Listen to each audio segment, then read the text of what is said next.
Although I am an ardent defender of human rights, sometimes what gets labeled as human rights, especially the human rights of adults, can seem a bit ridiculous to me.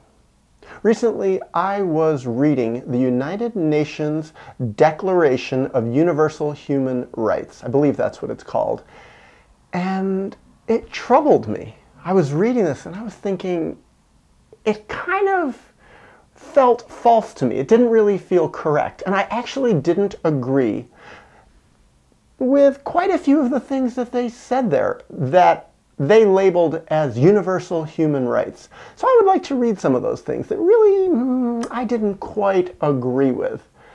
And I would like to talk after that about why I think they were false and what real, actual human rights are that were actually left off this list. So let me read some. I copied and pasted some of these here. I'm going to just bring up my computer for 1 second. So, from the United Nations Universal Declaration of Human Rights, I excised some of these things that I didn't quite agree with. 1, everyone has the right to work and to protection against unemployment. Everyone who works has the right to just and favorable remuneration, ensuring for himself and his family an existence worthy of human dignity and supplemented, if necessary, by other means of social protection.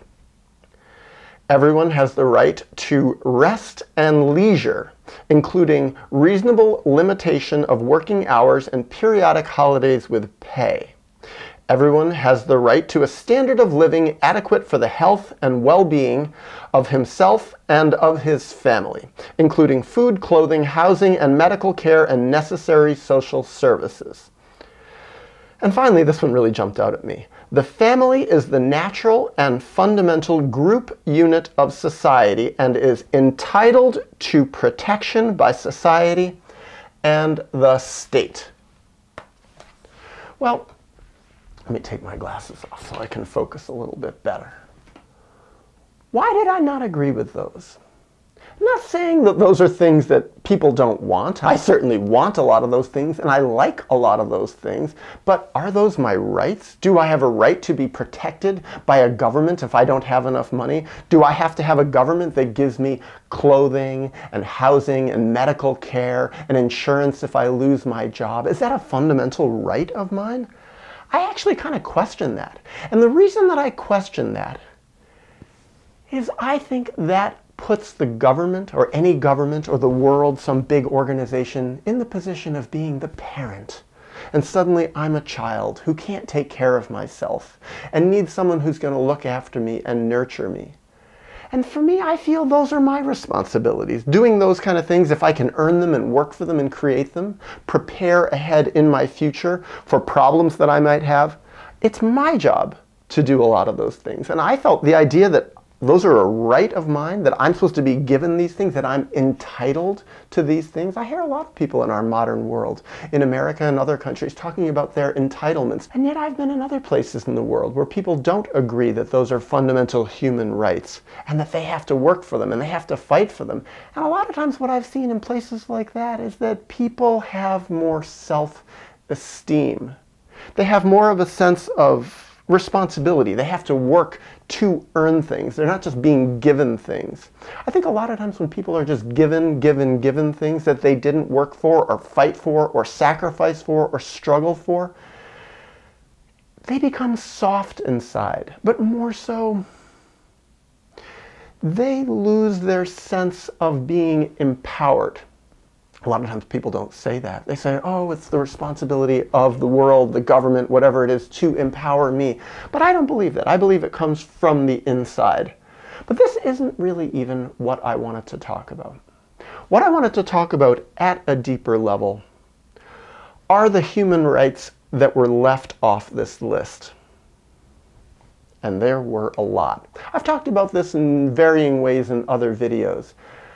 But I think the real area of human rights that's so profoundly neglected by the United Nations, it's ignored by governments, it's ignored by the media, it's ignored by most people, it's ignored by this fundamental unit of society, the family system. And that is the right of the child.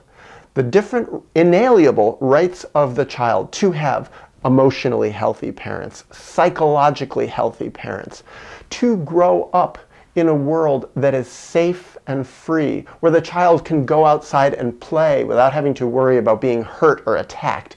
A world where a child can make friends, can choose friends, can have lots of different people to choose from. To grow up in a family that doesn't have so many kids that the child is just inherently neglected by the parents because the parents don't have the energy to be able to focus on the child. A world where the child has lots and lots of time to spend with his or her parents, where his parents aren't always away working and giving him to nannies and babysitters and schools to take the responsibility. The right of the child to have parents who really develop a strong, nurturing, caring bond with that child, where the child can have parents as role models, people who they look up to, people who are mature and healthy, who will guide that child. I also think a child has a right to have access to nature, healthy nature, not polluted nature, a world to have access to plants and animals, access to the wilderness, access to explore this wilderness in a safe and healthy way, access to be alone in nature when they're old enough to be able to handle that. And I think often children, when they're very young, can begin to explore nature alone in a healthy way.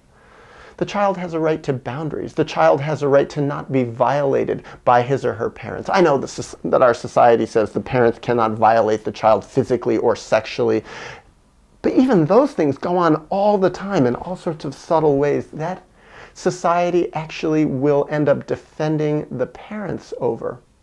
And who enforces these human rights? Who says that it's not okay for parents to violate their children's human rights? Who says that it's not okay for parents to bring up their children in a world of war and deprivation and horror? Who says it's okay for parents to have children when the parents themselves are sick and ill, when the parents don't have enough money to support the child? Why is that the government's responsibility? Isn't it the responsibility of the parents to not have children when they know they will not be able to fulfill their children's human rights? So that really comes to my mind. I think a lot of times what happens when we define these United Nations Universal Declaration of Human Rights is that people and society displace the unmet needs, the unfulfilled rights of the child, and they displace it onto adults. Basically, what happens is they don't even talk about all the different ways in which parents failed children, and instead they make it out suddenly like it is the responsibility of governments of the world to treat adults like the children that they once were, and then meet their needs then. But to me, that is so misplaced, and also it's a massive waste of energy. You really want to have a healthier world? What we need is to meet the needs of the children, respect the actual fundamental rights of the child to help them grow up and develop into mature, non-traumatized individuals. And then we won't have to worry about all these sort of extraneous and often stupid and misplaced rights that we call human rights of adults.